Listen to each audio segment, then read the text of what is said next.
She said to me, my name is Lynn. Hold on one sec.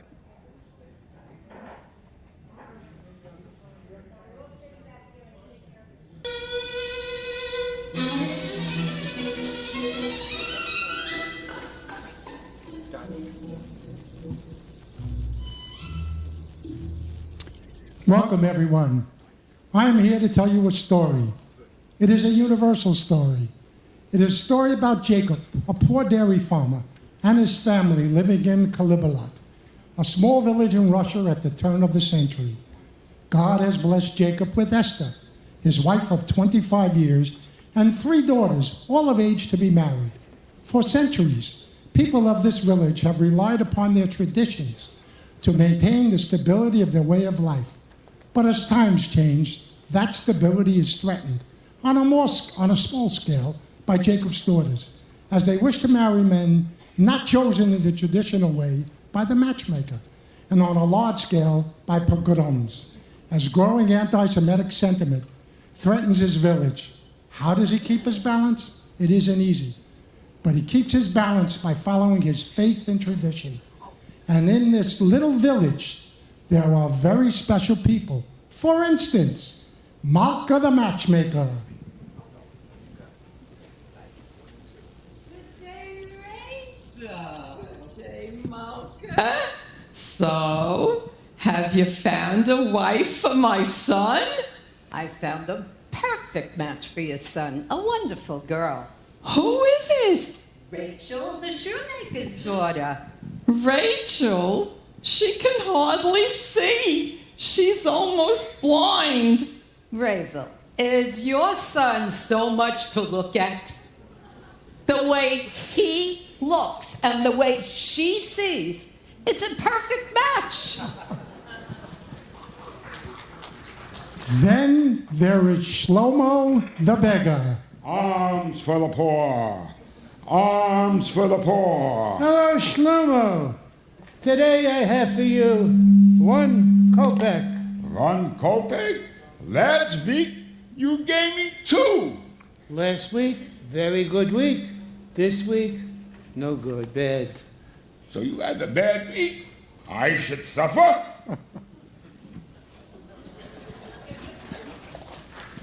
The village is divided into 2 sections, a small Orthodox Jewish section and a larger Russian Orthodox Christian section.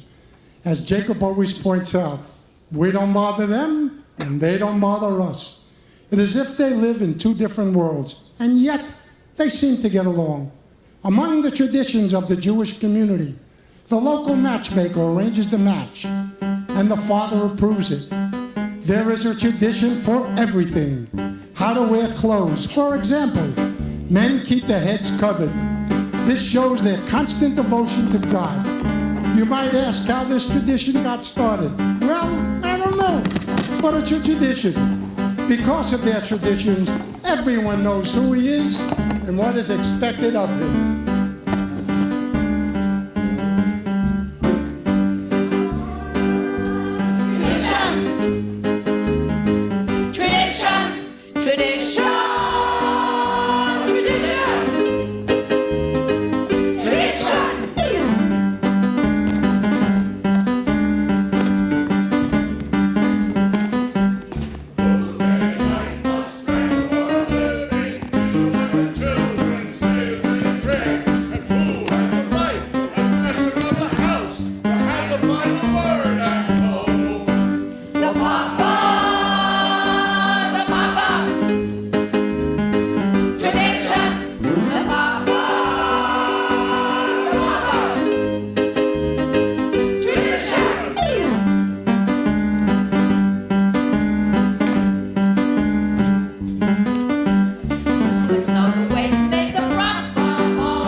It is late Friday afternoon, and the village is preparing for the Sabbath.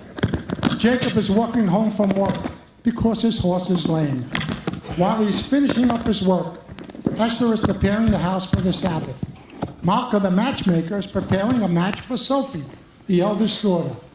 Sophie is not eager to have a match found for her, as she is already in love with the tailor Rubin, her friend since childhood.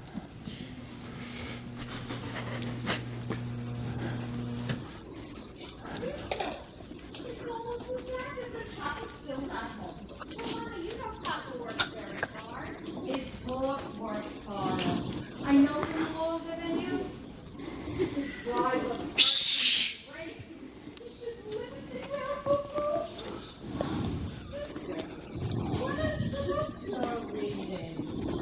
A girl doesn't have to read. What, will it get her a better husband? I don't know. I don't know what would make a person So upset.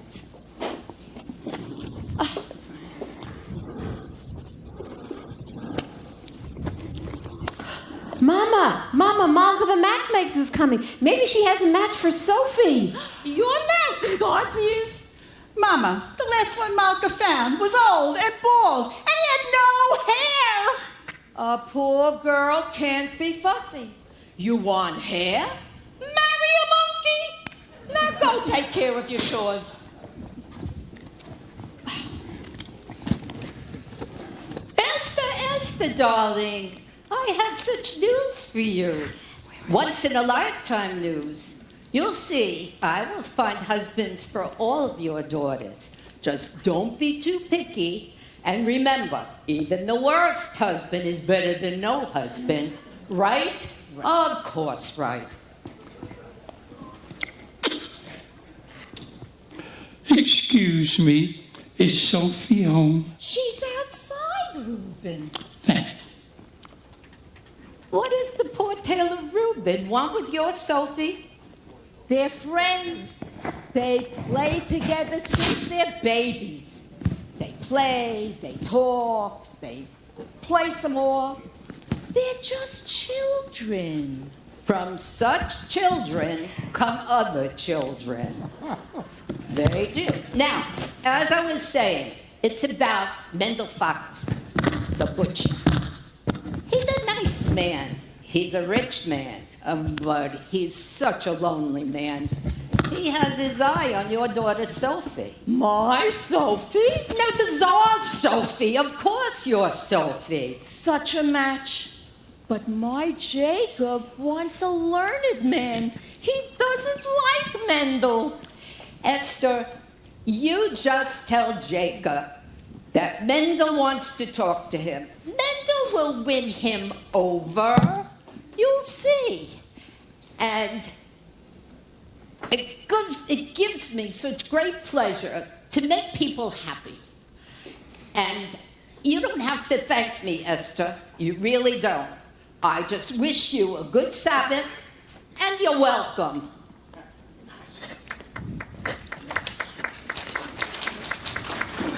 Mama, what did Malka want? If I want you to know, I'll tell you. Now go finish sweeping the floor. Sophie, I wonder if Malka found a husband for you. I don't want Malka to find me a husband. Unless it's Rubin the tailor. Sophie, they have to find one for you first. You are the oldest. And then one for me. Oh, Malka, Malka, Malka! Well, somebody has to arrange the matches. Young people can't decide for themselves.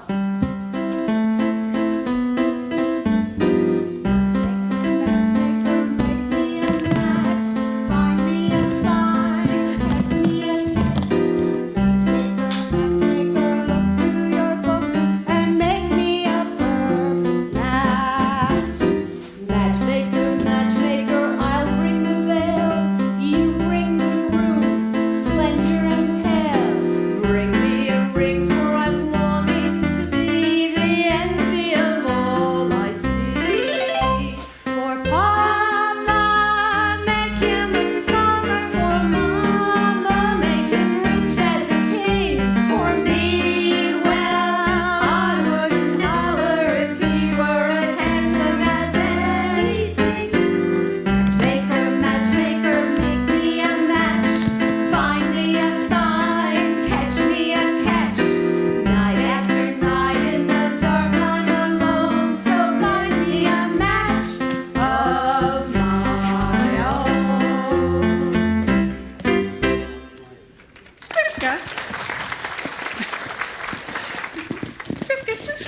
even interested in a match. I thought you had your eye on the books. And you had your eye on the rabbi's son. Well, why not? We only have one rabbi and he only has one son. Why shouldn't I want the best? Because you're a girl from a poor family, so whatever Malka brings, you'll take. Right? Of course, right. Hannah! Oh, Hannah! I've only got a match for you. He's handsome. He's young. All right, he's 62, but he's a nice man, a good catch. True. I promise you'll be happy. And even if you're not, there's more to life than that. Don't ask me why. Rifka, I found him. Will you be a lucky bride? He's handsome. He's tall. But that's from side to side. But he's a nice man, a good catch, right? Right. You heard he has a temper. He'll beat you every night. But only when he's sober. So you're all right. If you think you'll get a prince, well, I'll do the best I can. With no dowry, no money, no family background. Be glad you got a man. Matchmaker, matchmaker, you know that I'm still very young. Please take your time. Up to this minute I misunderstood that I could get stuck for good. Dear Malka, see that he's gentle. Remember you were also a bride. It's not that I'm sentimental. It's just that I'm terrified. Matchmaker, matchmaker, plan me no plans. I'm in no rush. Maybe I've learned playing with matches, a girl can get burned. So bring me no ring, groom me no groom, find me no fine, catch me no cash, unless it's a matchless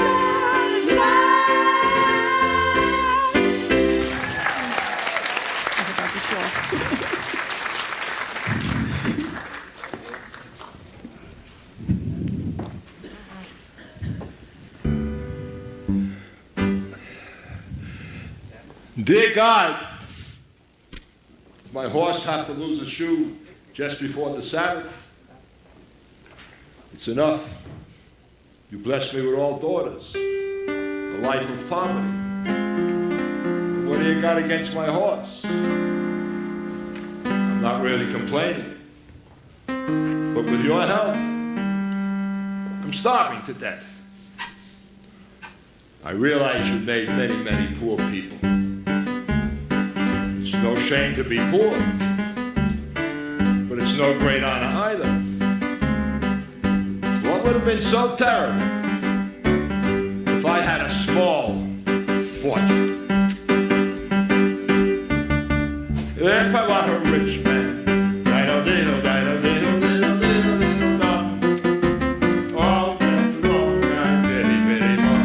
If I were a wealthy man, I wouldn't have to work hard. If I were a bitty, bitty rich, man, I'd build a big tall house with roof. My nose is right in the middle of the town. A fine tin roof with real wood floors below. There would be one long staircase just going up, and one even longer going down, and one more going no place just for show. I'd fill my yard with chicks and ducks and turkeys and geese for the town to see and hear, squawking just as noisily as they can.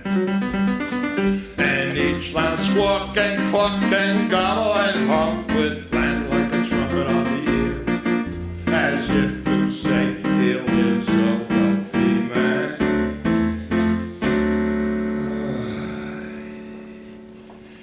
If I were a rich man, diddle diddle diddle diddle diddle diddle dum, all day long I'd bitty bitty bum. If I were a wealthy man, oh, I wouldn't have to work hard. Diddle diddle diddle, diddle, diddle, diddle, diddle, man. If I were a bitty, bitty rich, diddle, diddle, diddle, diddle, man, I'd see my wife, my Ester, looking like a rich man's wife with a proper double chin, supervising meals to a heart's delight. I see her putting on airs and strutting like a peacock. My, what a happy mood she's in, screaming at the servants day and night. The most important men in town would come to fawn on me. They would ask me to advise them like a Solomon the Wise. If you please, Red Jacob, pardon me, Red Jacob, posing problems that would cross a rabbi's eyes. Die, die, die, die, die, die, die, die. And it won't make one bit of difference if I answer my wrong. When you're rich, they think you really know. If I were rich, I'd have the time that I'd have to sit in the synagogue plane and make me have a seat by the eastern wall. And I'd discuss the holy books with the learned men 7 hours every day. That would be the sweetest thing of all.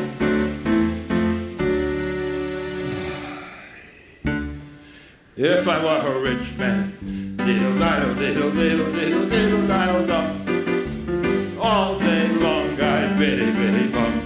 If I were a wealthy man, hey, I wouldn't have to work hard. Diddle diddle diddle diddle diddle diddle diddle dum. Lord, who made the lion and the lamb, you decreed I should be what I am. Would it spoil some vast eternal plan if I were a wealthy man?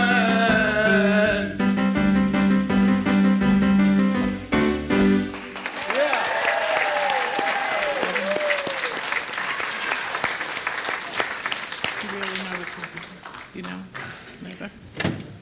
There's terrible news from the outside world. What is it? What terrible news? In a village near Odessa, all the Jews were evicted. They had to leave their homes. For what reason? Maybe the Tsar wanted their land. Maybe a plague. May the Tsar have a plague of his own, please. Amen. Why do you all stand around cursing them? All you do is chatter, but you don't do anything. Who are you? And where do you come from? My name is Benjamin. I was a student in the university in Kiev. Sure, that's where they probably taught you to disrespect your elders. No, that's where they taught me that I can't keep my eyes closed to what's going on in this world. Oh, you're radical. Oh, good Shabbos. Jacob. So, Benjamin, you're a newcomer here.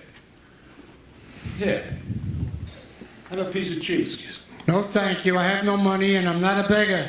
Take it. For me, it's a blessing. For your sake. So, Benjamin, who will help you change the world? Ordinary people? Like you. Like me. And in the meantime, how will you make a living? Well, I give reading instructions. You have any children? I have 3 daughters. Perhaps I could teach them how to read. Hey, such a radical. Come, stay with us. I will give you food. You will give my daughters reading lessons. I like that, Jacob. Come.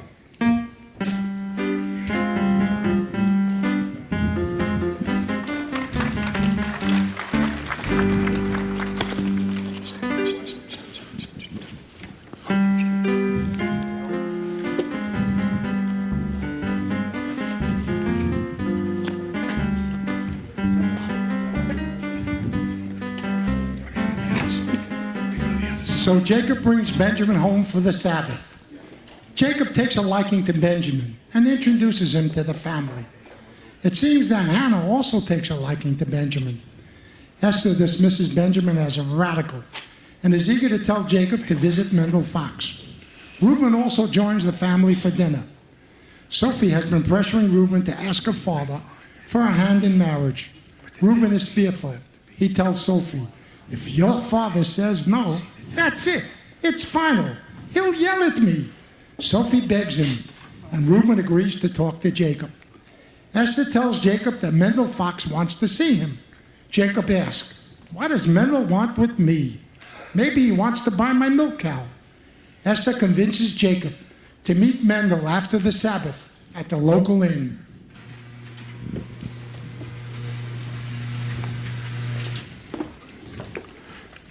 Jacob, what are you doing here so early this evening? I'm here to see Mendel Fox. Well, he's sitting right over there. He wants to buy my new milk cow.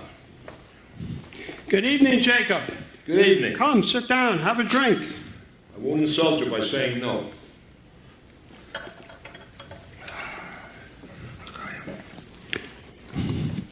Well, I suppose you know what I wanted to talk to you about. Yes, but there's no use talking about it. Why not? Why, yes. Why should I get rid of her? Well, you have a few more without her. I see. Today you want one. Tomorrow you may want two. Two? What would I do with two? The same as you do with one. Jacob, this is very important to me. Why? Frankly, because I'm lonely. Lonesome? What are you talking about? You mean you don't know? You're talking about my new milk cow, the one you want to buy from me. Your milk cow? Your milk cow? What's so funny? Jacob, I'm talking about your daughter, Sophie. Every day she comes into my shop. She made a very good impression on me. I've grown accustomed to her face. I've grown accustomed to her face. She always makes the day begin. When she walks into my shop, she gives my heart a hop. Her smile, her frowns, her ups, her downs are second nature to me now. Like breathing out and breathing in. I was serenely independent and content before we met. Surely I can always be that way again, and yet I've grown accustomed to her look, accustomed to her voice, accustomed to her face.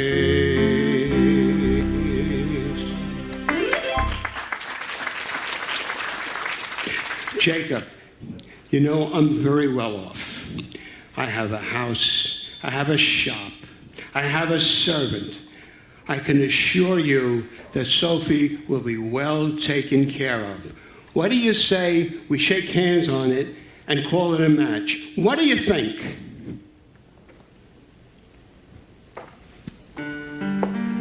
What do I think? I never liked him. You can have a conversation with him if you talk about livers and kidneys. On the other hand, not everybody has to be a scholar. If you're rich enough, no one will call you stupid. And with a butcher, your daughter will never know hunger. Maybe I misjudged him. He's a good man. He likes her. He'll try to make her happy. What do I think? It's a match. Jacob, that's wonderful. Let's drink on it. Why not? To you. To the both of us, to our agreement. To our agreement. To our prosperity.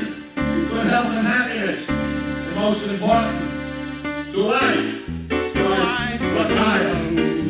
L'chaim. L'chaim. To life. Isn't life a father and life to be? To L'chaim. To life. To life. L'chaim.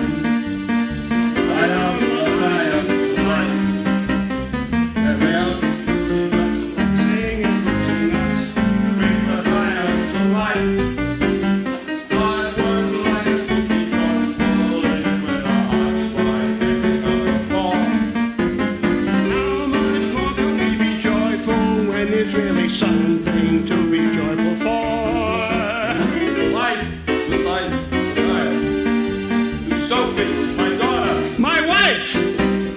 just something to think about. Something to drink about. Drink L'chaim to life. Drinks for everybody. I'm taking myself a prize. Sophie, Jacob's on the starter.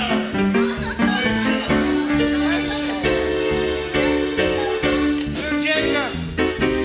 Sophie, your daughter. My wife. Give me all your future. Because it was like the present ones. Drink L'chaim to life. To life. L'chaim. L'chaim to life. It takes a Wedding to make up say, let's live another day. Drink L'chaim to life.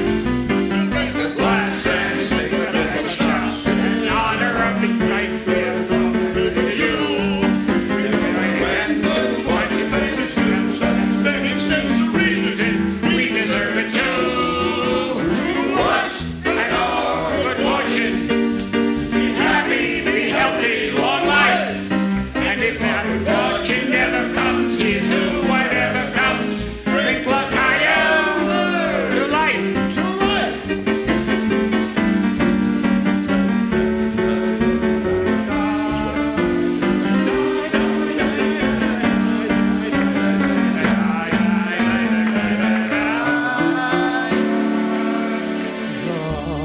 Zachav, Zadrovia, heaven bless you, both Nazdrovia, to your health and may you live together in peace.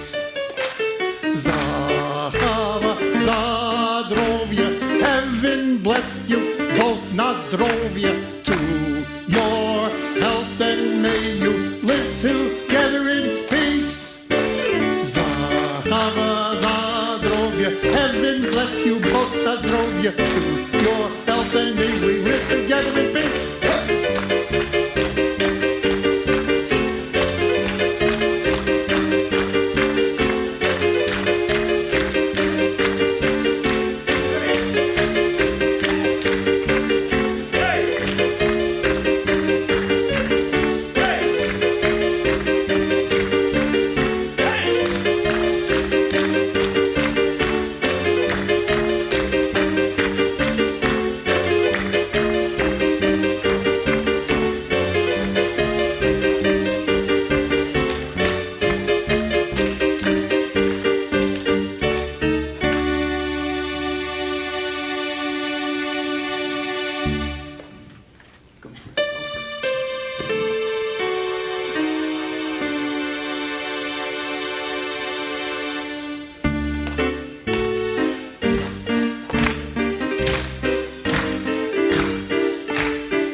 Good evening, Your Honor. I have good news. My daughter's going to be married. Congratulations, Jacob. And I have news for you, too, that I thought I should tell you as a friend. What is this important news? We have received an order that soon this district is to have a little unofficial demonstration. A pogrom? Here? How little is a little unofficial demonstration? Not too serious. Just a little mischief. So if the inspector comes by, he'll know we're doing our job. I thought I'd tell you so you could tell the others. If I may say so, Your Honor, you certainly know how to spoil an evening. That's what I like about you, Jacob. Always joking. And congratulations on your daughter.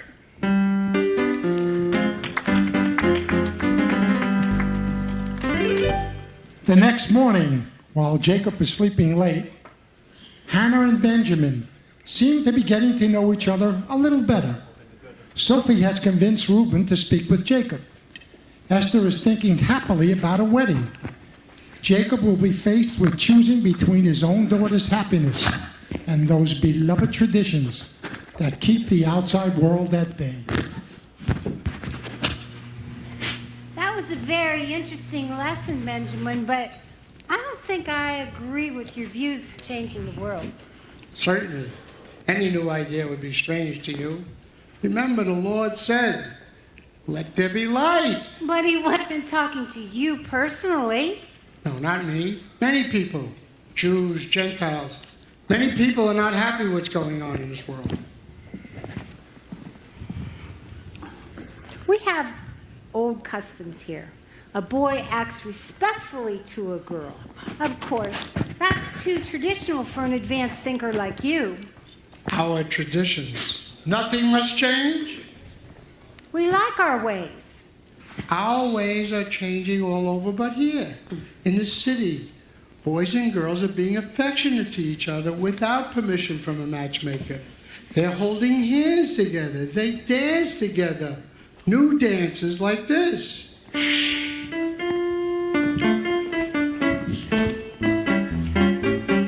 like it? I learned it in Kiev. It's a new dance. I do like it. It's very nice. There, we just changed an old tradition. Yes, we did. Jacob. Jacob, did you see Mendel? What did he say? What did you say? Was there any news? Patience, woman, patience. As the good book says, good news will stay, and bad news will refuse to leave. Ah, Sophie, you ought to be congratulated. You ought to be married. What do you mean, Papa? Mendel Fox has asked for your hand. The butcher? This must be my lucky day. My firstborn, a bride. I have to go thank Malka. Thank you. Mazel Mazel tov, tov, Sophie. Mazel tov, Sophie. Why are you so silent? Aren't you happy with this blessing? Papa, I can't marry him. I don't want to marry him. What do you mean you can't? If I say you will, you will. If I marry him, I'll be unhappy all my life. I can't marry Mendel Fox. But we made an agreement. With us, an agreement is an agreement. Is that more important than I am, Papa? Rev Jacob. Rev Jacob, may I speak to you for a moment? Later, Rubin, I have problems. I think I can help. Okay, you have a tongue? Talk! I hear you are arranging a match for Sophie. You have ears? I have a match for Sophie. You have ears, too. What kind of match? A perfect fit. Perfect fit. Like a glove. Like a glove. This match was made to measure. Stop talking like a tailor and tell me, who is it? It's me, myself. What are you, crazy? Arranging a match for yourself? What are you, the bridegroom, the guest, the matchmaker, all rolled up into one? Please don't yell at me. Times are changing. Your Sophie and I each gave our pledge over a year ago that we would wed. Gave each other a pledge. Yes, Papa, we gave each other a pledge. They gave each other a pledge. Unheard of. Absurd. They gave each other a pledge. Unbelievable. Where do they think they are? In Paris? In America? That's not done. How it's done. Not here. Not now. There are some things I cannot, I will not allow. Tradition. Marriages must be arranged by the Papa. This should never change. One little time you pull out a plug, where does it stop? Where does it stop? Where does it end? Don't have anything to say anymore? Doesn't anybody ask the father anymore? I was going to ask you, but I was saving up for a new sewing machine. Stop talking nonsense, you're just a poor tailor. That's true. I'm just a poor tailor. But even a poor tailor is entitled to some happiness. I promise you, your daughter will not starve. Beginning to talk like a man. On the other hand, just a poor tailor. On the other hand, he has absolutely nothing. So things cannot get worse for him. They can only get better. They gave each other a pledge. Unheard of. Absurd. But look at my daughter's face. She loves him. She wants him. Look at my daughter's eyes. So hopeful. Tradition!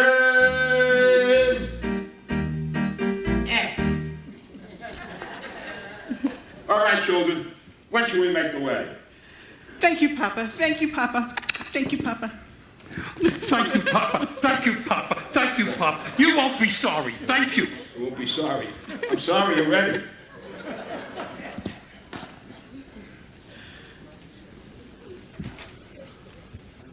What am I going to tell Esther? I'm lost.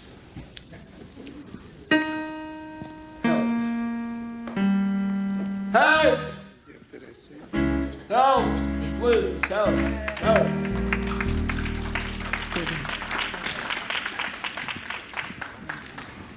Rubin, you were wonderful.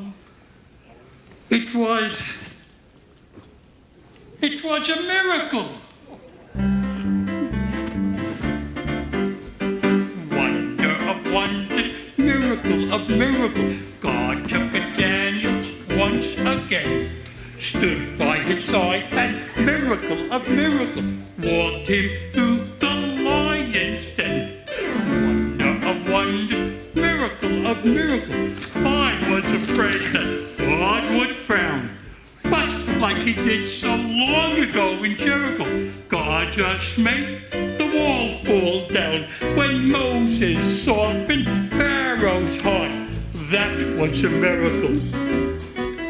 When God made the waters of the Red Sea part, that was a miracle too. But of all God's miracles, large and small, the most miraculous one of all is that out of a worthless lump of clay, God has made a man. Today, wonder of wonders, miracle of miracles, God took the tailor by the hand, turned him around, miracle of miracles, led him to the promised land. When David slew Goliath, yes, that was a miracle. When God sent us manna in the wilderness, that was a miracle too. But of all God's miracles, large and small, The most miraculous one of all is the one I thought could never be. God has given you to me.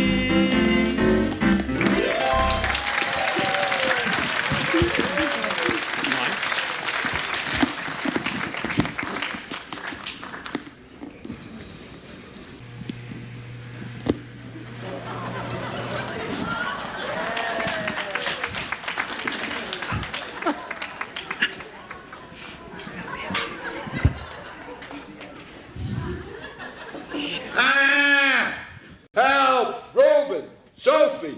Mendel! Jacob, why are you howling? What's the matter?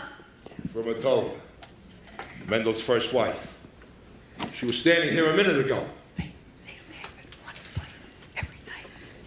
She's been dead a long time, Frumatova. It was a dream. You tell me what you dreamt. I'll tell you what it meant. Okay, only don't be frightened. Go ahead. Tell me already. I dreamt we were having a celebration. Everybody we knew was there. In the middle of the celebration, in walks your grandma Sophie. A blessing on your head to see a daughter wed, and such a son-in-law that no one ever saw. The tailor Rubin Gottschneid. Rubin? A worthy boy is he.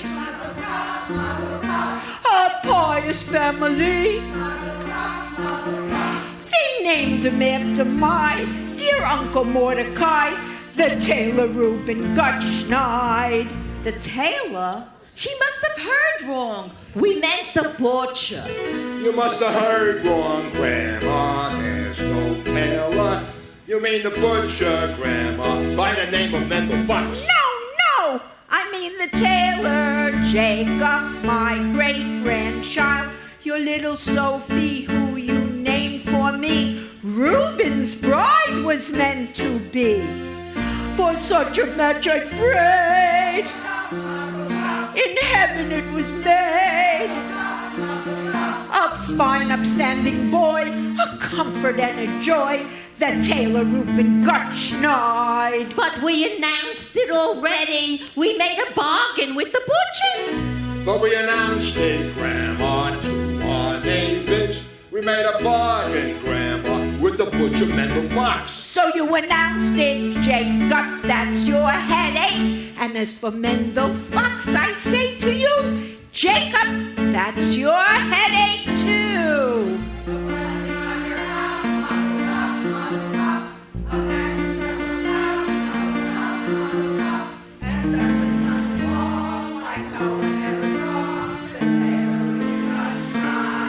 The tailor Rubin Gottschneid.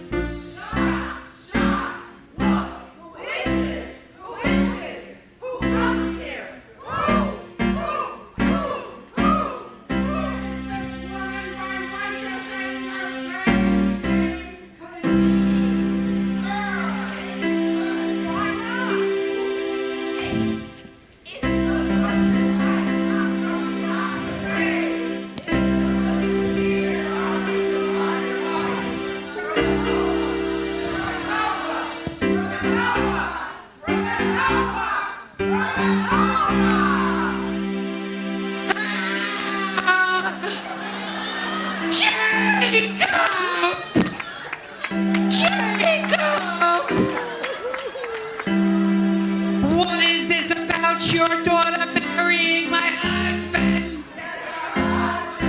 Would you do this to a friend and neighbor from Adoba? Have you no consideration for a woman's feelings? Handing over my belongings to a total stranger. How can you allow it? How can you allow your daughter to take my place, live in my house, carry my keys, wear my clothes, pearls?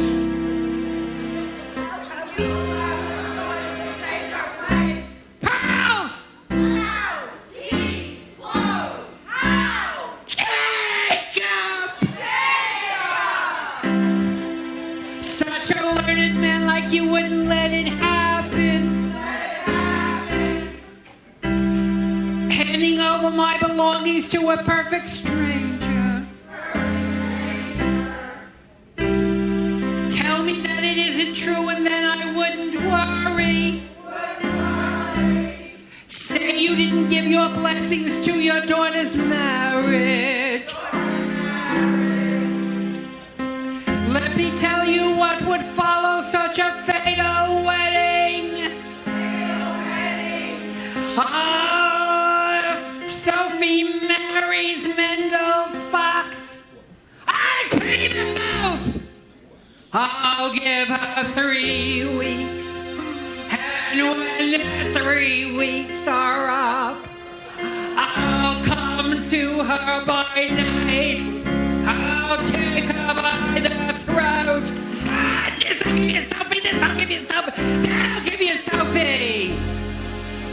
If Sophie marries Mendel Fox, here's my wedding present.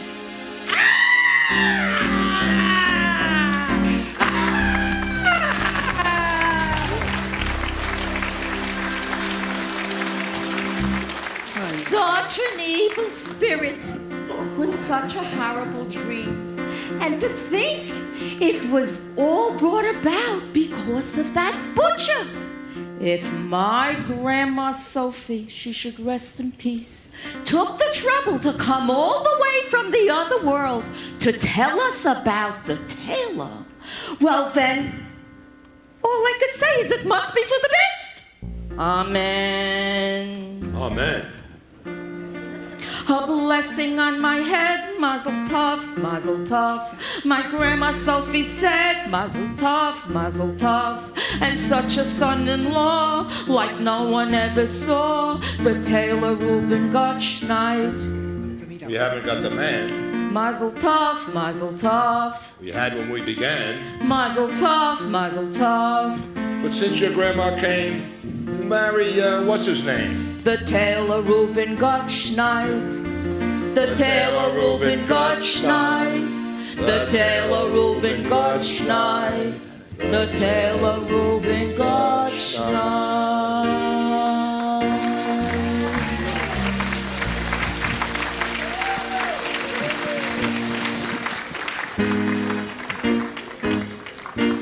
Got my purse. Verified superstitions have given Jacob the ability to change her mind and have her agree that Sophie should marry Rubin. Well, if it wasn't, don't you? Of course, telling Mendel Fox that the agreement is broken will be another headache for Jacob. As Esther is preparing for her daughter Sophie's wedding, their daughter Hannah and Benjamin All right, tonight's good. seem to be getting more serious with each other. Another problem seems to be brewing. Rifka, their third daughter, is about to venture into a relationship with Nikolai, a Russian soldier. Some weeks before, as Rifka was walking down the road, she was teased by some Russian soldiers. Nikolai stepped in and stopped the teasing, dismissed the soldiers, and protected Rifka. He has been watching her ever since, thereby beginning a secret relationship. News of Rubin and Sophie's coming marriage has spread through the village. Outside Rubin's tailor shop, Rubin's mother Miriam defends her son from all the gossip. Did you hear the news? Did you hear? Jacob Sophie is marrying Rubin, not Mendel Fox. No. Yes. No. Yeah. Rubin the tailor? Rubin the tailor? What about the agreement with Mendel Fox? Imagine that. Sophie marrying Rubin. I can't believe it. Yeah, hard to believe. What is that you're saying about my son, Rubin? I'm sorry, Miriam. I didn't mean anything by it. Excuse me. Mazel tov, honey. Mazel tov.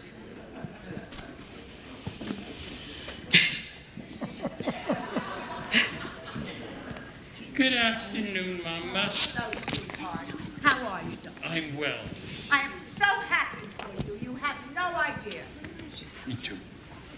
I am now going to the tailor to get myself a wedding hat. I'm going to be married. Oh, Rubin, I am so happy. I want to buy your wedding hat. After all, you've been such a wonderful.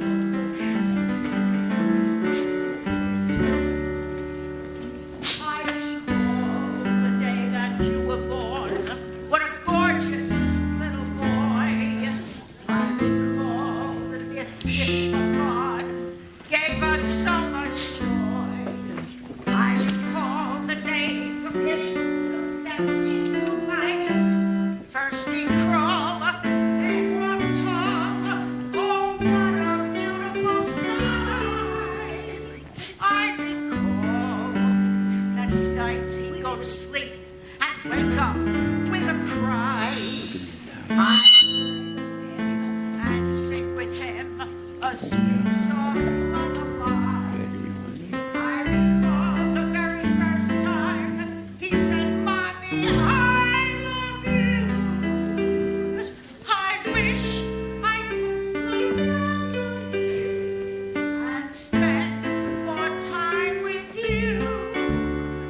That's my boy, that's my boy. You'll always be my boy. That's my boy, that's my boy. You've given me such joy. And the closeness that we share, no power on earth can destroy. For wherever you may go in life, you'll always be my boy. For wherever you may go in life, you'll always be my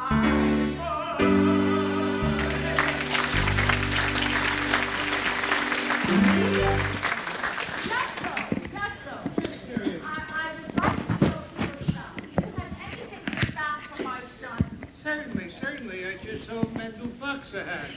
But they're not cheap. That's okay, Yussel. My son got his bride, I will buy him his hat. Then come, Miriam, come. Let's go. Move it. We gotta go to the shop.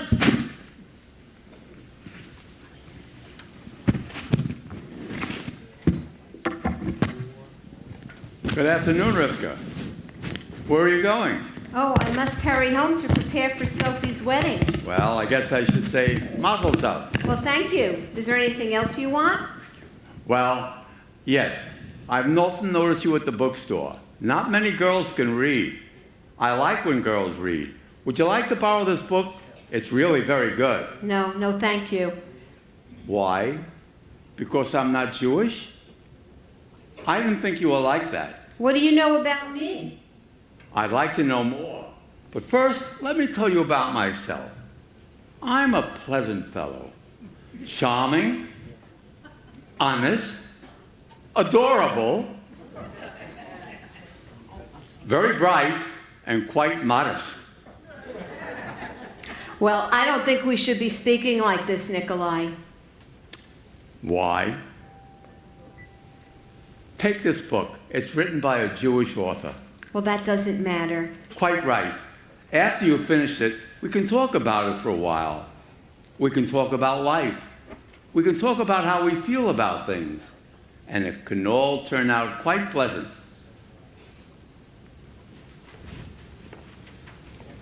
Nikolai, there's something we can do for you? No, Rev Jacob. Good afternoon, Rev Jacob. Good afternoon, Rifka. Good afternoon, Nikolai. Rifka, what were you and he talking about? I do not like when you spend time with him. Do not spend time with him, and now we have to hurry. We will be late for your sister's wedding. Yes, Papa.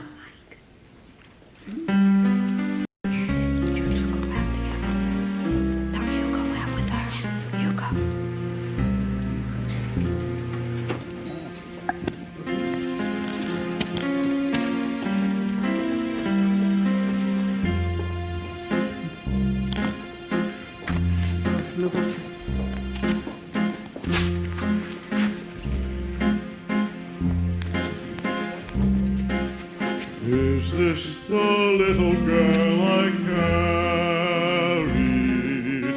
Is this the little boy at play? I don't remember growing older.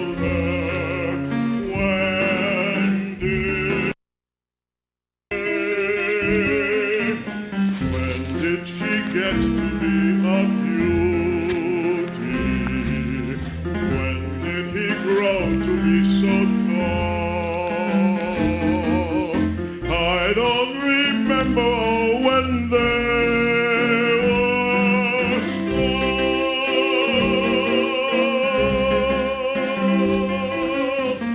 Sunrise, sunset, sunrise, sunset, swiftly flow the days.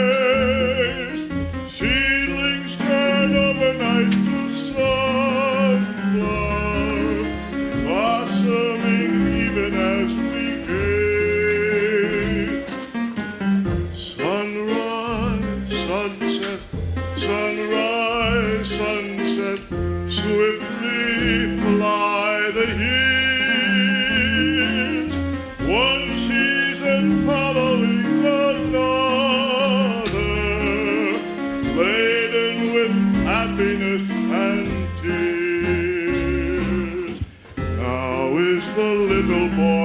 bridegroom. Now is the little girl a bride. Under the canopy I see them side by side. Place the gold ring upon her finger. Share the sweet wine and break the glass. Soon the full circle will have come to pass.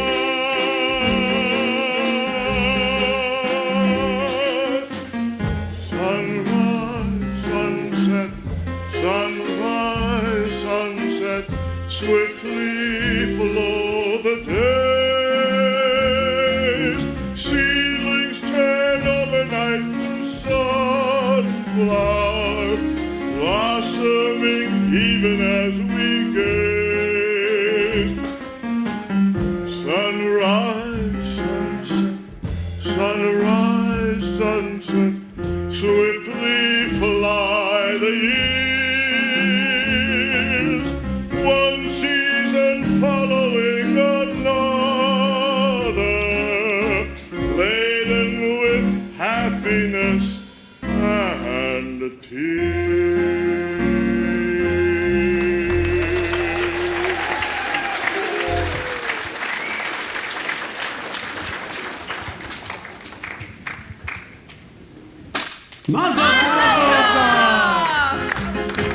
Simmen top and mazel top and mazel top and simmen top and mazel top and mazel top and simmen top and mazel top and simmen top. Yeah, hey, simmen top and mazel top and simmen top and mazel top and simmen top and mazel top and simmen top. Yeah.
My dear friends, let us not in our great joy here this evening forget those who are no longer with us. But enough tears. Let's be merry and content like our good friend Mendel Fox, who has everything in this world except a bride. But Mendel has no ill feelings about a broken agreement. In fact, he has a gift that he will announce himself. Come, Mendel. Like the rabbi said, there's no ill will, there's no bad feelings. What's done is done. I'm giving the newlyweds 5 chickens. Wow. One for each of the first 5 Sabbaths of their married life. Mendel, you are a decent man. On behalf of my daughter and her new husband, I accept your gift.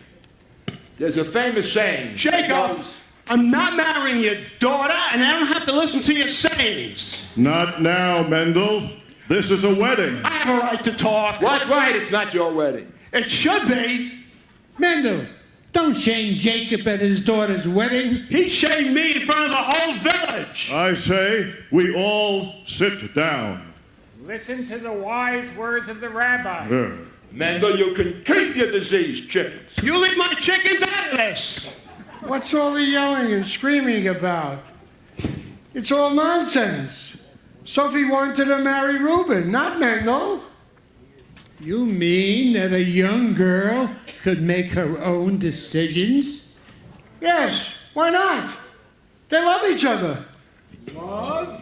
He's a radical. What happens to the matchmaker? Come, everybody, let's celebrate. It's a wedding. Let's dance. Some wedding.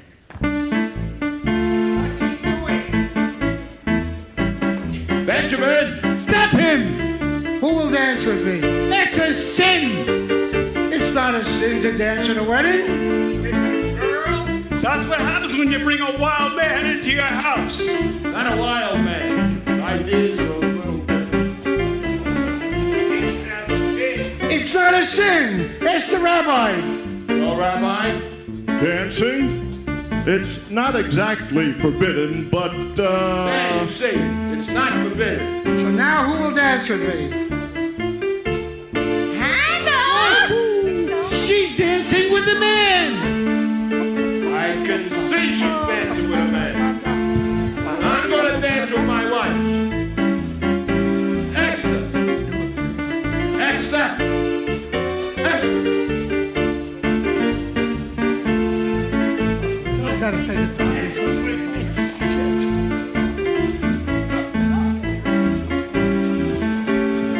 What's going on? I see we've come at a bad time. I'm sorry, but the orders are for tonight. Okay, men, let's get started. What are you doing, Ace? Okay, enough. Enough. I'm sorry, Jacob. I hope you understand. Let's go, men. Oh, Benjamin! Hannah, come help me take Benjamin into the house. Oh, no. What are you all standing around for? Clean up! There's the door. Clean up!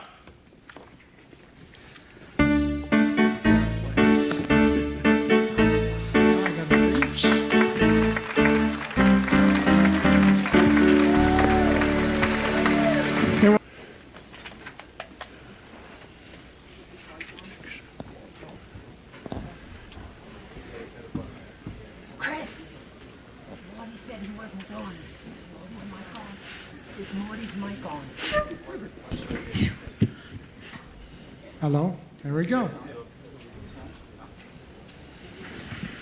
Well, Sophie and Rubin have been married several months. Was it somebody? They work very hard, and they are very, very poor. But they are both so happy, they don't know how miserable they are. They will soon become parents, and are becoming in their own right respected members of the community. Meanwhile, Hannah and Benjamin have fallen in love. Benjamin is leaving to work for the revolution. But before he leaves, he asks Hannah to marry him. She agrees. And now they need to ask Jacob for his blessing.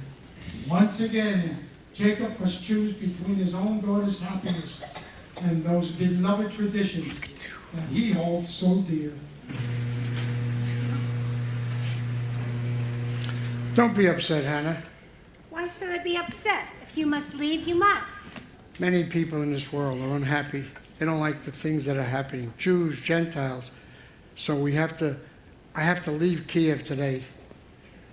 So you think you personally have to go? Yeah, they're unhappy with the things that are happening in this world.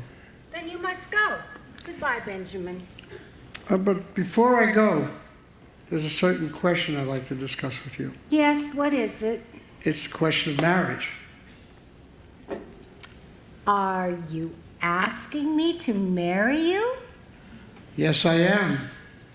I was hoping you would. Oh, so you approve, and we consider ourselves engaged. Oh, I'm very happy, Hannah. So am I, Benjamin.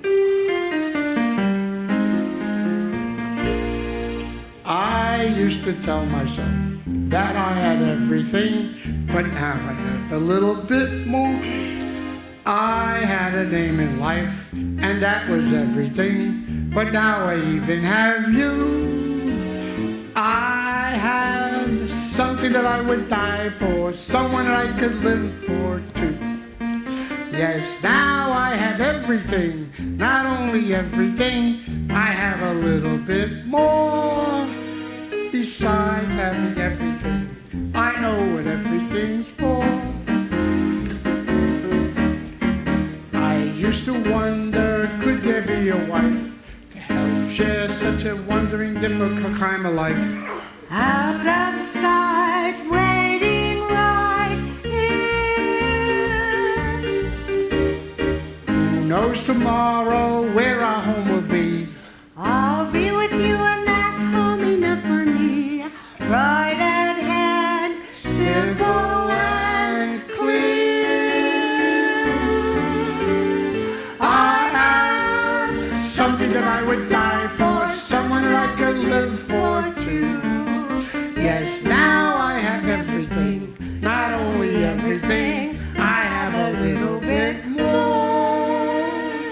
Besides having everything, I know what everything's for.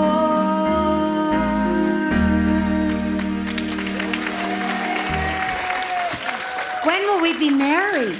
I will send for you as soon as I can. It will be a hard life. But it'll be less hard if we live it together. Good evening. Oh, I have some bad news. I must leave Kalibalat today. Oh, sorry, Benjamin. We will all miss you. But I have some good news. We are engaged. No, you're not. You like him. He likes you. You're going away. You're staying here. So have a good trip, Benjamin. I like you. Go and get health. And my answer is no. Papa, please try to understand. I understand. Gave Sophie and Rubin my permission. Now you think you also have a right. But you're going away. So go in good health. And my answer is still no. Papa, please try to understand. You're not listening. I am. No, Hannah, we will find somewhere else for you. Here in our village. I am not asking for your permission. I'm only asking for your blessing. We're going to get married. You're not asking my permission? But we would like your blessing, Papa. I can't believe my own ears. My blessing? For what? For going over my head? Where do they think they are? At least with Sophie and Rubin, they asked me. They begged me. Now, if I like it or not, you'll marry him. So what do you want from me? Go on. Be wed. Tear off my beard and uncover my head. Condition. Then I've been asking permission from the Papa. Something that's never be changed. One little time I let out a One little time I have pulled out a plug, and where has it led? Where has it led? Where has it led? To this. A man tells me he's getting married. Doesn't ask me, he tells me. But first, he abandons her. He's not abandoning me, Papa. I will send for her as soon as I can and marry her. I love her. Love. It's a new style. On the other hand, our old ways were once new. They're going over my head. Unheard of. Absurd. With this they want to be blessed? Unthinkable. I'll lock her up in her room. I couldn't. I should. But look at my daughter's eyes. She loves him. Tradition!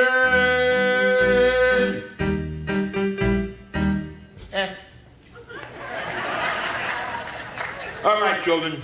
You have my permission and my blessing. Thank you, Papa. Oh, thank you, Papa. What would I tell your mother? Another dream? Tell her I'm going to visit a rich uncle. Please, Benjamin. I can handle my own life. Esther! Esther! Oh, hello, Esther. Esther, I've been talking to Hannah and Benjamin. Well? They seem very fond of each other. Well? I have decided to give them my permission to be engaged. What? Just like this? Without even asking me? Who asked you? I'm the father. Who is he? A pauper. He has nothing. Absolutely nothing. I hear he has a rich uncle. I like him. It's a little crazy, but I like him. What's more important, Hannah likes him. Hannah loves him. Love. It's a new style. Esther, do you love me? Do I what? Do you love me? Do I love him? With our daughters getting married and there's trouble in the town. You're upset, you're worn out. Go inside, go lie down. Maybe it's indigestion. Esther, I'm asking you a question. Do you love me? You're a fool. I know. But do you love me? Do I love him? For 25 years I've washed your clothes, cleaned the house, cooked your meals, given you children, milked the cow. After 25 years, why talk about love right now? Esther, the first time I met you was on our wedding day. I was scared. I was shy. I was nervous. So was I. But my father and my mother said we'd learn to love each other. And now I'm asking, Esther, do you love me? I'm your wife. I know. But do you love me? Do I love you? For 25 years I've lived with him, fought with him, starved with him. 25 years my bed is his. If that's not love, what is? Then you love me. I suppose I do. And I suppose I love you too.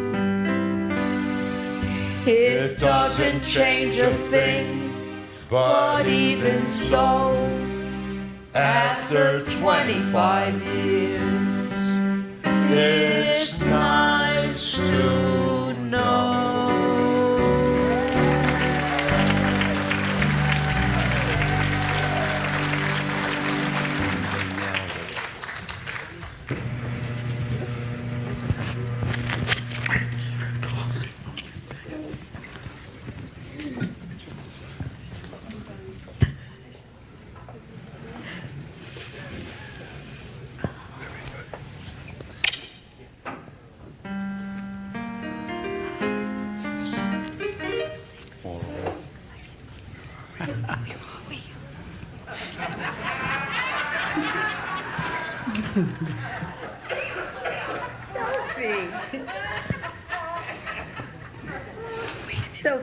Sophie, darling, when is the baby coming? Any day now. Sophie, I just saw your sister, Rifka, with that Nikolai. And it's not the first time I've seen them together. You saw Rifka and Nikolai? Would I make it up? I was also at the post office today, and the postman had a letter for your sister Hannah. I'll go get it. No, wait. I got it. It's from her intended, Benjamin. Wait. Malka, the letter's open. It just happened to be open.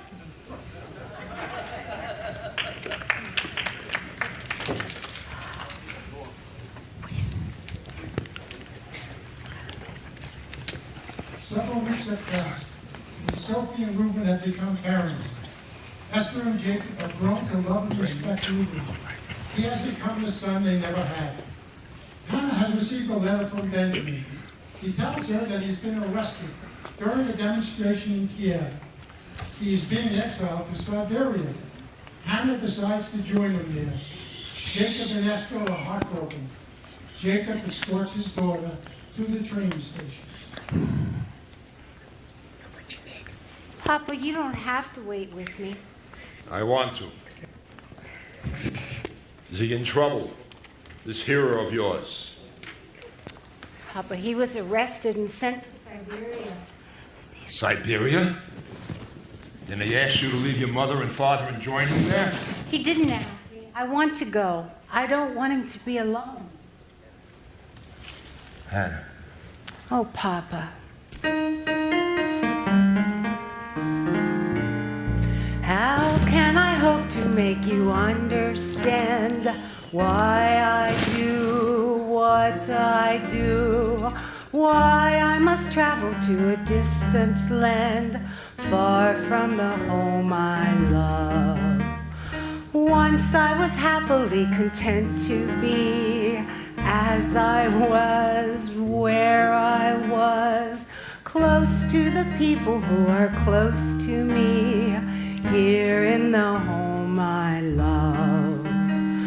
Who could see that a man would come who would change the shape of my dreams? Helpless now I stand with him, watching older dreams grow dim. Oh, what a melancholy choice this is, wanting home, wanting him, closing my heart to every hope but his, leaving the home I love. There where my heart is settled long ago, I must go, I must go. Who could imagine I'd be wandering so far from the home I love? Yet there with my love, I'm home.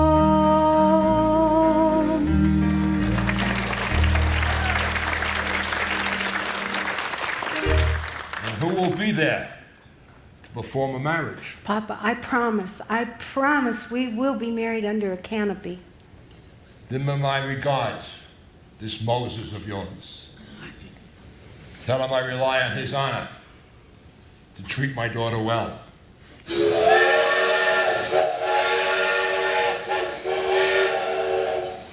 I will, Papa.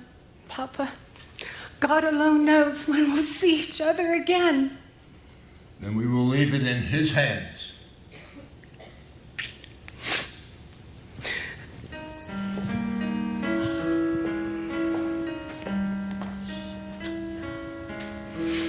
Take care of her.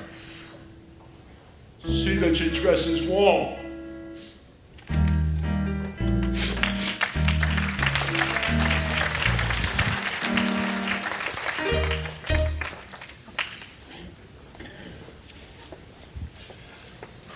Several months have passed. Esther and Jacob are busy being grandparents. Hannah writes often. She tells them that Benjamin will soon be free and were married by a rabbi. Meanwhile, unknown to Esther and Jacob, Rifka and Nikolai have fallen in love. They decide to talk to Jacob. Rubin has saved enough money to buy a new sewing machine. Jacob is on his way to look at the new sewing machine when he sees Rifka talking to Nikolai. Rifka, someday we will marry. We'll make a home. We will be accepted. Oh, I wish I could believe that, Nikolai. We live in two different worlds.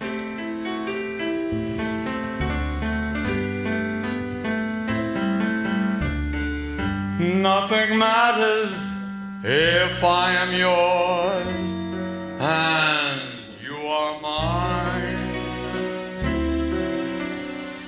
Two different worlds, we live in two different worlds, for we've been told that a love like ours could never be. So far apart, they say we're so far apart, and that we haven't the right to change our destiny. When will they learn that a heart doesn't draw a line? Nothing matters if I am yours and you are mine. Two different worlds, we live in two different worlds, but we will show them as we walk together in the sun that our two different worlds are one. Two different worlds, we live in two different worlds, but we will show them as we walk together in the sun that our two different worlds are one.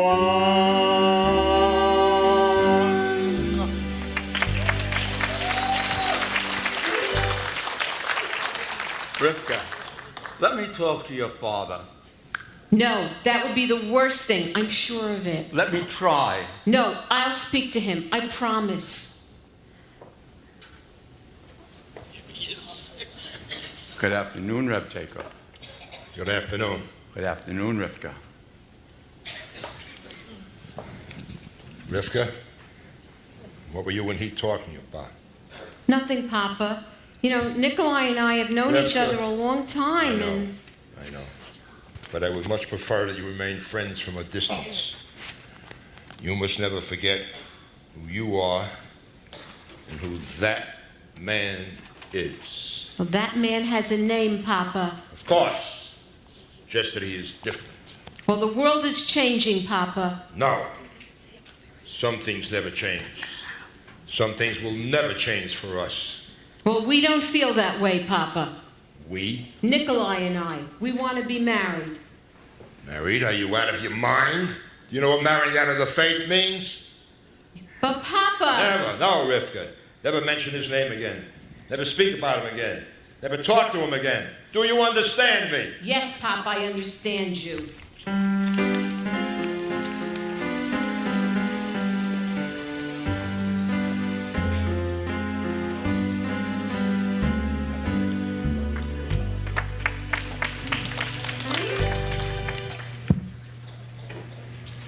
A few weeks had passed since Jacob saw Rifka and Nikolai together.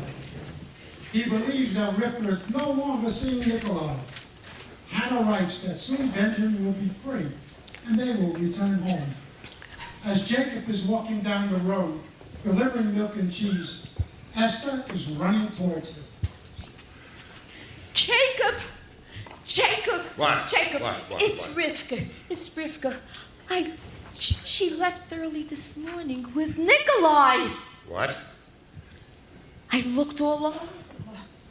I even went to the priest. And he told me they were married. Married? Yes. Go home, Esther. Go home. You have work to do. I have work to do. Go home. But Rifka! Rifka is dead to us. We will forget about her. Go home.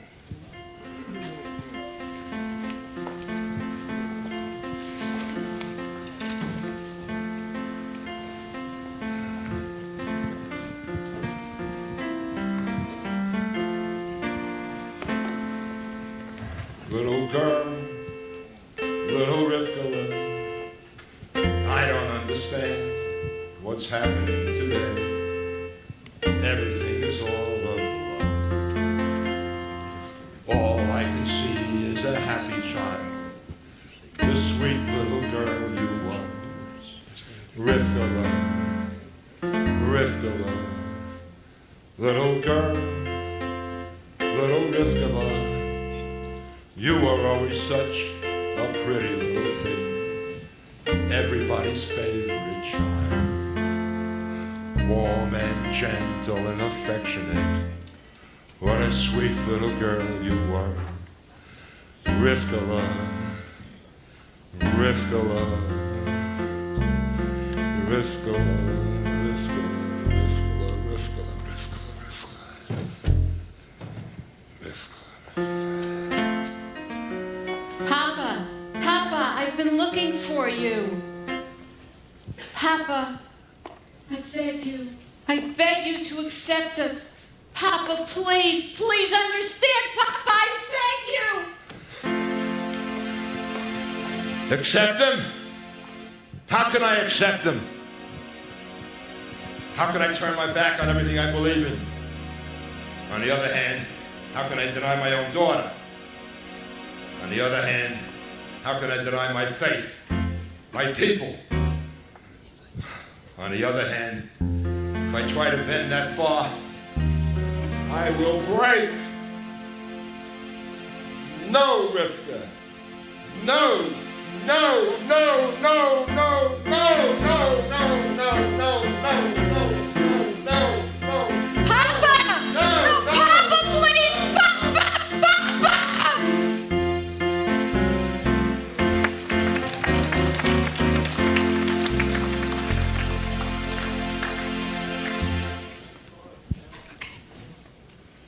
Weeks passed. Esther and Jacob tried to keep busy, and rumors continued to mount about Jews being expelled from their villages. Jacob's home has become a meeting place for most of the townspeople.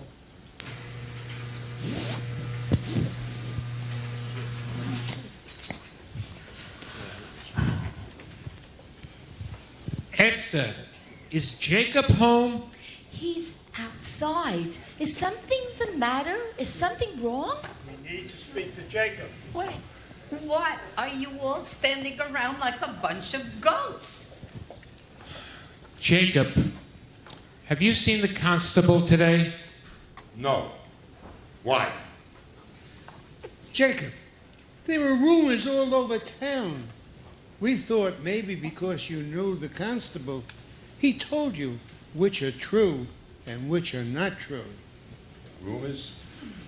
What rumors?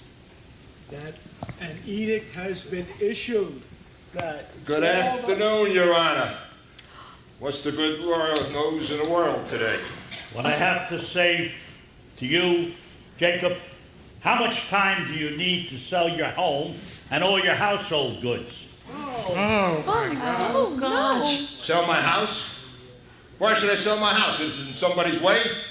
I came here to tell you, you all must leave Kalibalot. Oh, no. Leave? But this corner of the world has always been our home. Why should we leave? I don't know why, but I have orders here. You must sell your home and be out of here in 3 days. And you, who have known us all your life, you'd enforce that order? I have nothing to do with it. You understand? I understand. I understand. This is still my land, my home. Get off my land! Jacob, 3 days. We should defend ourselves. An eye for an eye and a tooth for a tooth. Very good. And that way the whole world will be blind and toothless. 3 days to pack up a lifetime. I better get started. This place was our Garden of Eden, but it was our home. I can't believe it. A piece of paper. An order throws us out of our homes in 3 days. Tell me, where can I go?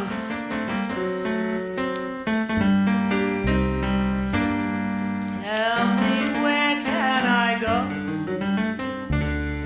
There's no place I can see. Where to go, where to go? Every door is closed for me.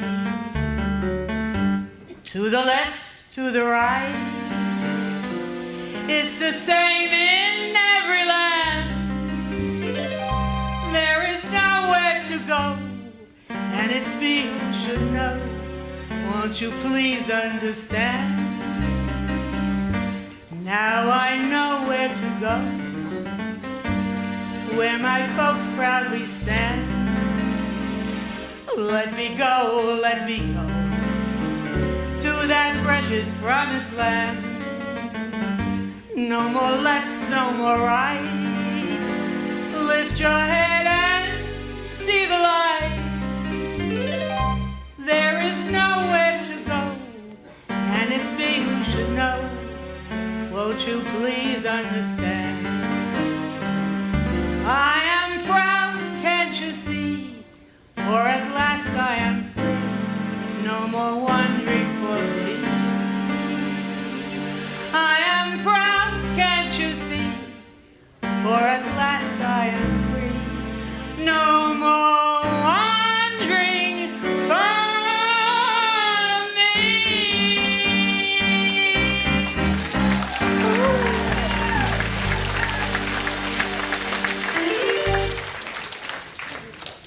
We've been waiting for the Messiah to come all our lives. Wouldn't this be a good time for him to come? Well, it might be, but we'll have to wait for him someplace else.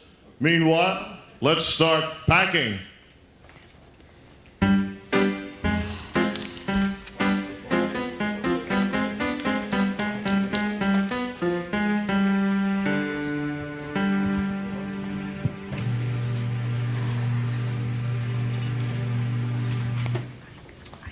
It is now 3 days later. All the Jews in the village are packed and ready to leave. Jacob is finishing his packing. The community stops by one last time to say goodbye before scattering in their different directions.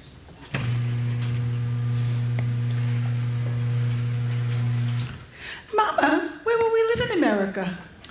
We're going to live with Uncle Abraham, but he doesn't know it yet. Sophie, come help me finish the rest of the packing.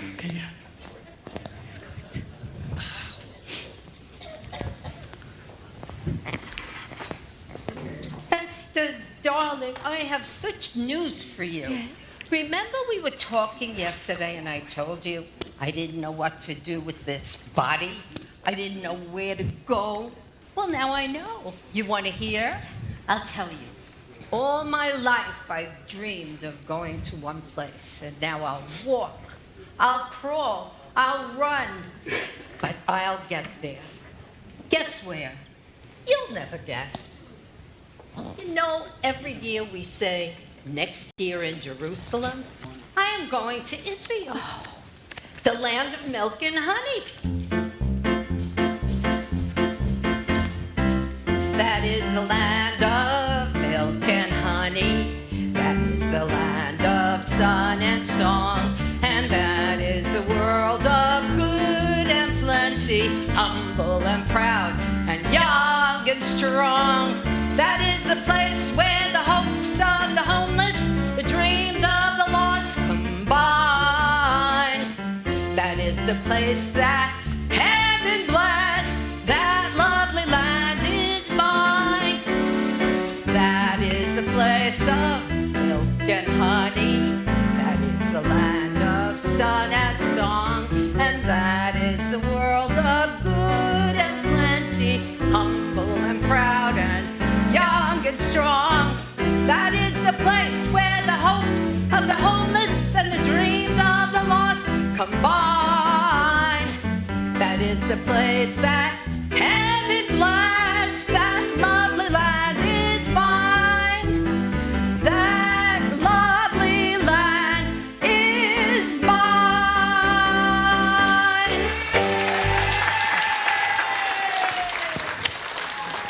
Goodbye, Malka. Go in peace and be well. Goodbye, my friend. Have a wonderful life. We have to hurry, Esther. We have to leave soon. Leave? That's not so easy. Hannah and Benjamin, when will we ever see them again? She will join us soon. She writes that Benjamin will soon be set free, and together they will find their way back to us. Sophie, Rubin, and the baby will be with us. So you see, we will all be together. Not all. All! Now let's finish packing. I can't leave yet. I have to sweep the floor. I can't leave a dirty house.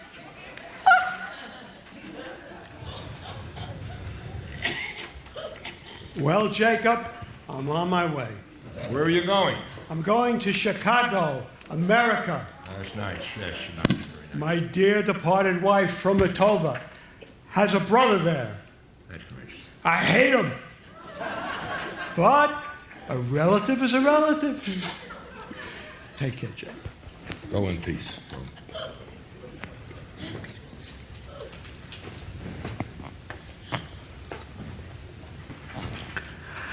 Rifka! Sophie! Sophie! Rifka, Papa will see you. Oh, I want him to see me. But he will not listen. But he will hear me. Rifka! Mama. Esther! Papa, we came to say goodbye. We are also leaving this place. We are moving to Krakow. We cannot stay amongst people that can do this to others. We wanted you to know that. Goodbye, Papa. Goodbye, Mama. We are also moving. Some are driven by edicts, and some by silence. Goodbye, Rifka and Nikolai. God be with you. Rifka, Papa said God be with you. We will write to you in America if you like. We'll be staying with Uncle Abraham. Yes, Mama. Yes. We'll be staying with Uncle Abraham. We'll be staying with Uncle Abraham. The whole world has to know our business. Stop yelling. Stop yelling. Sophie, Rubin, don't forget the baby. We have a boat and a train to catch. We're going to America.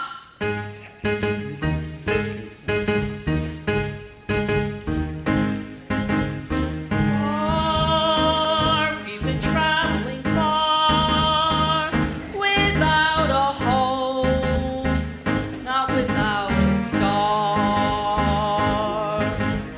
Free, only want to be free. We huddle close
of Jacob and his family draws to a close. They are about to embark on a perilous journey to a new, strange land and life. They pack their meager possessions and leave the only home they have ever known, taking with them all they possess, and perhaps most precious of all, their traditions.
Ladies and gentlemen, the President of the Performing Arts League, Phyliss Vogel.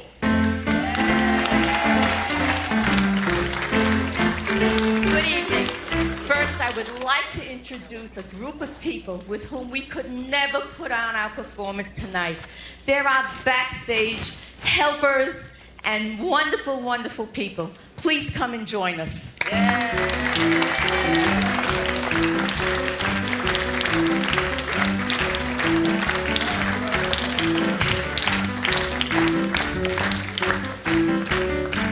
Again, I welcome you tonight as mother hen of our Performing Arts League.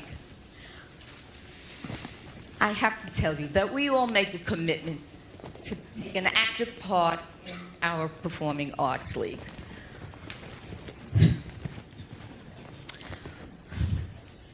We enjoy doing what we're doing, and we really give it our all. But one of the main purposes is that we're here to entertain you and to give you an evening's enjoyment. You give us encouragement. You purchase your tickets, we hear your laughter, and we hear your applause. This gives us strength to go on. We thank you for your encouragement, and we hope you'll come back to see us again next year. And now, it gives me great pleasure to introduce to you our awesome director and writer, Rhoda Rosenberg.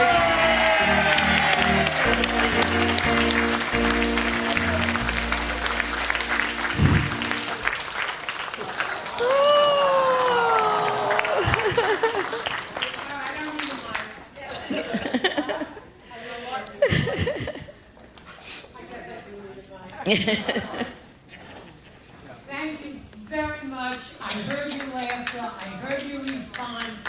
It gives me It just fills me up. We worked so hard. I hope you were touched. I hope it stirred your soul. We love doing it. We just did. It's a wonderful story just for everybody. I first have to acknowledge our boys in the booth. Yeah! They usually get all my abuse. We have a musical director, Sammy Field. Yeah! We adore him, and he keeps us going. Thank you, Sammy. And with Sammy tonight is on the drums, Steve Jeremiah. Thank you, yay! Last but not least, there are two people that I must acknowledge. Without them, they hold me up, they push me forward, they help me. I could not have done it without them. Marilyn Allweiss and Judy Peterson. Yeah! Thank you. These two women have been by my side, helping me all along. Anything I needed, I called Marilyn. Judy is the most talented woman that we have here in the Grove. Yay! And she made everybody sound wonderful, even Jerry. This was a work of art. So good night, and thank you all for coming. Thank you.